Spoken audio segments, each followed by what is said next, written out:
You left your door unlocked. I left it that way for you. Crazy girl. I can't believe you're here so early. You're so gorgeous. Did you get any sleep at all? Maybe. I don't remember. I admire all your effort, but it's too early. Come to bed. But what if I don't wake in time? I'm lenient. That time is optional. I did say you could come in as early as you wanted. Excuse me, have you seen Rudy? Excuse me, have you seen Rudy? Try the refreshments counter. Thank you. Do you know where I might find Rudy? Sure thing. I'd check for him at the alley, Cherry Dumpling. Jeanette didn't pay too much attention to the way that either of them laughed. As she went from the alley to the disco, to the refreshment counter, to the rink, back to the front until Rudy found her.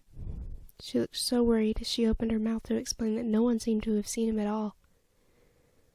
When Rudy said, "Jeanette, it's all right. Stay right here, okay? Okay."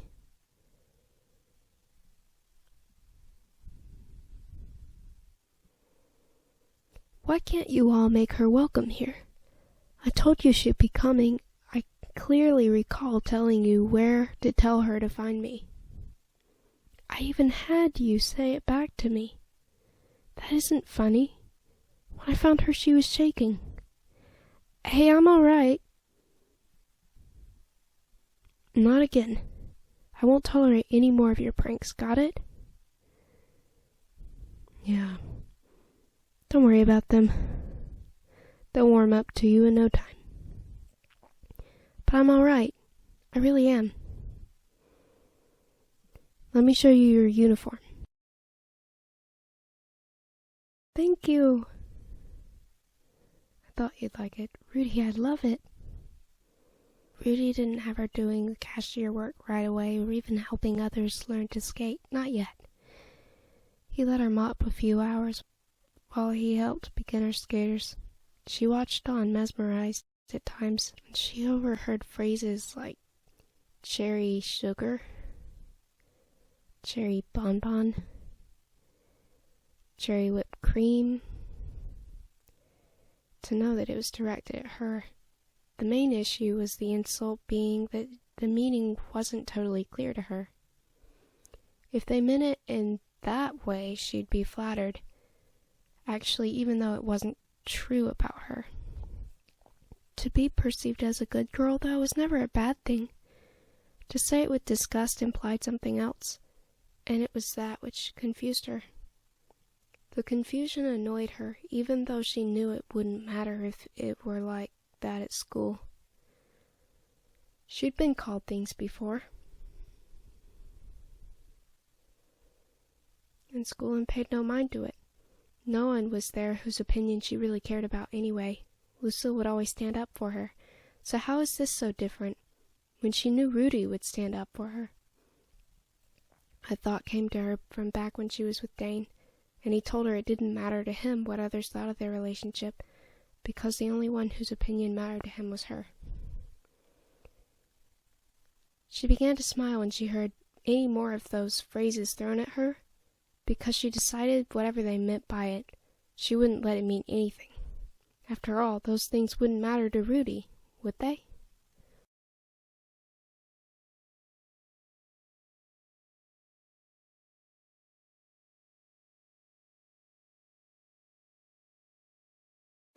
I'm sorry, I was swerving to avoid a nacho I saw on the carpet over there. Charlie, this is your last strike and you know it. Your season pass now. From this moment on, you are not permitted in here.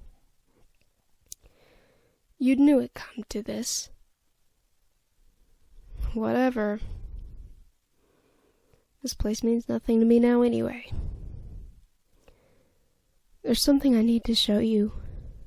I thought it could wait, but Now I think it's time I explain everything to you. The man out there who skated with you once worked here, back when I began here. I was your age at the time. My older sister's best friend got me the job. The summer was free but offered boredom for me. Dane had already moved away, and Tessa was spending most of her time in cosmetology school and all her free time with the friends she'd met there. Violet was back in town after her college graduation. That's my sister Mag's best friend. By unusual circumstances, we had become friends 5 years earlier when I was about 13. Still, by then I was 18, and Violet's father was the owner and manager of DizzGo's. She had introduced me and my sister to DizzGo's when we were younger teens. It became my favorite place in the world. I needed a job and thought it would be the coolest job ever. The guys I met at work wanted to know right away what my relationship with the manager's daughter was. When I told them we were friends, and that was all there would ever be to the relationship, they called me a cherry and dared me to get with her regardless of her feelings. She was interested in someone else, and I was content with respecting her choice. I could tell right away they wouldn't have. In fact, by saving the explanation, I felt like I was saving Violet from being called worse things than I was being called. Why?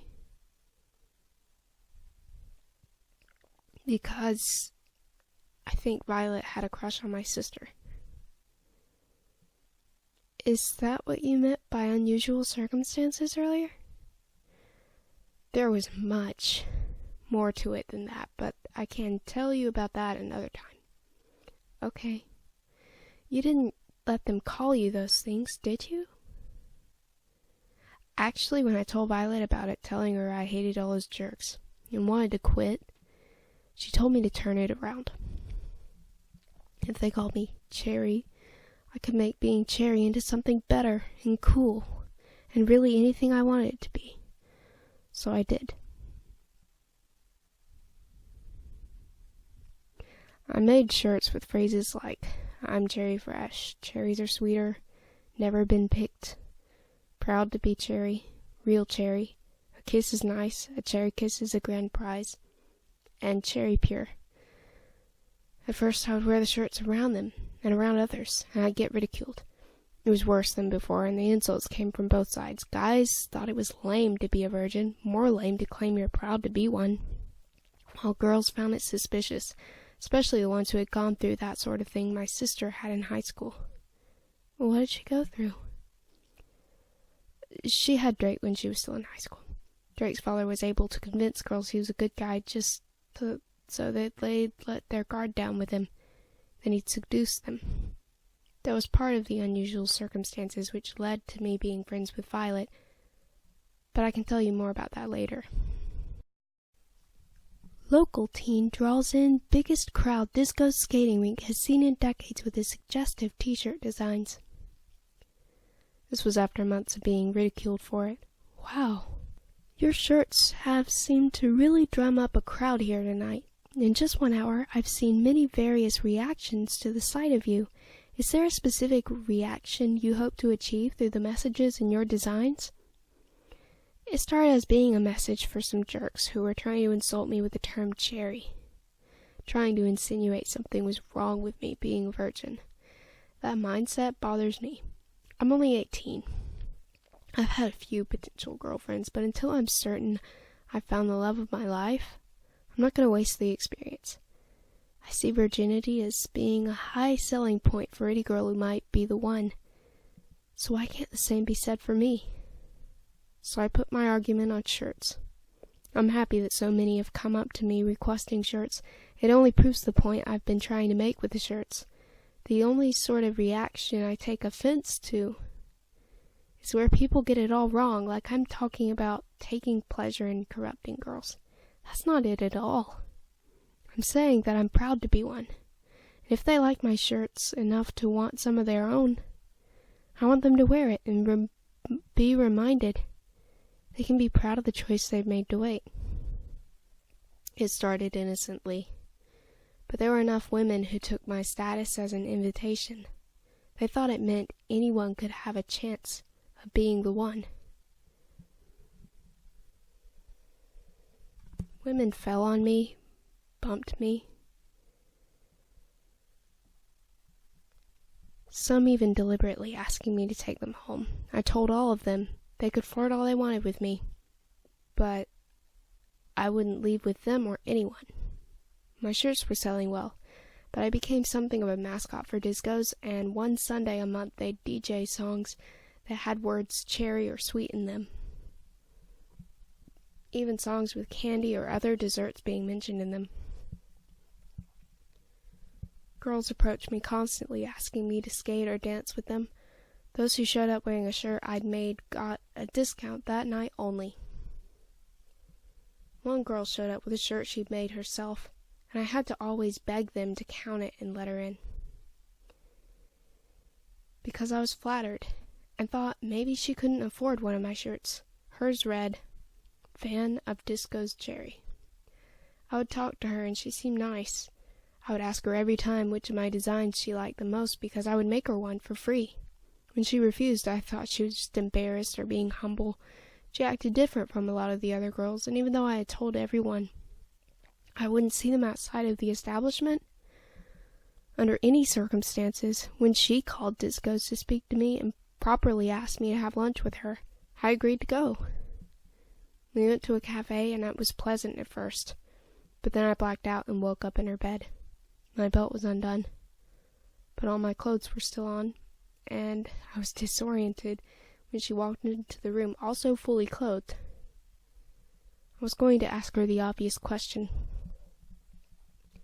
Her answer was no. She said nothing had really happened. That she tried something, but I was still drunk. It didn't work, and I guess the coffee I'd been drinking had alcohol in it, but I realized there was danger in the intention, and I didn't want it. I passed back out again, and I woke up in my own house.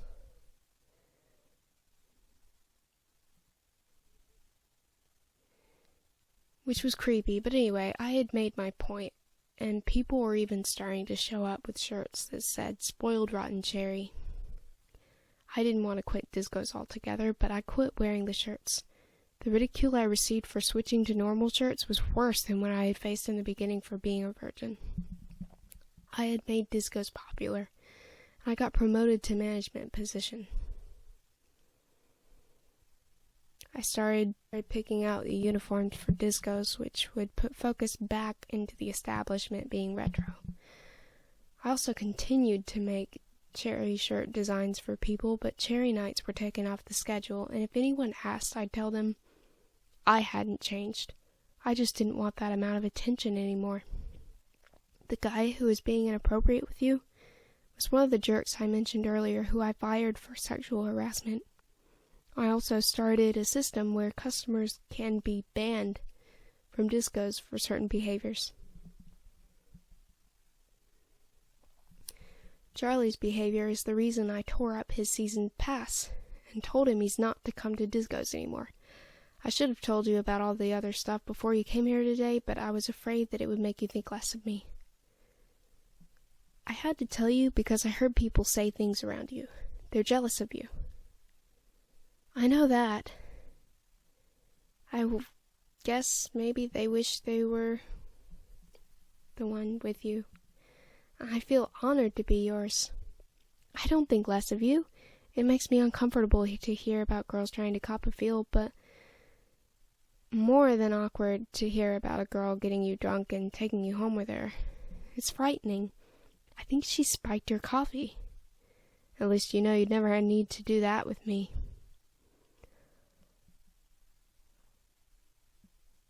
All you have to do is ask, and you've got me. Or give me the look you've got on your face right now.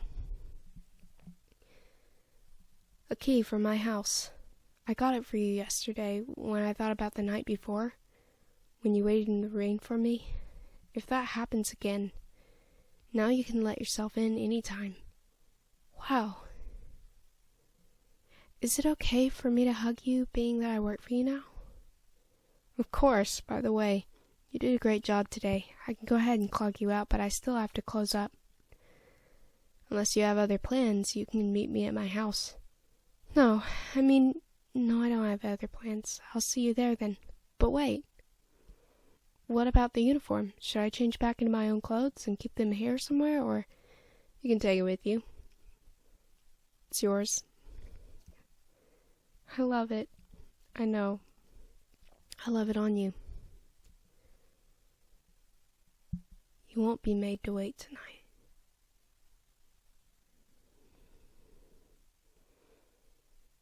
I can't wait to see you there.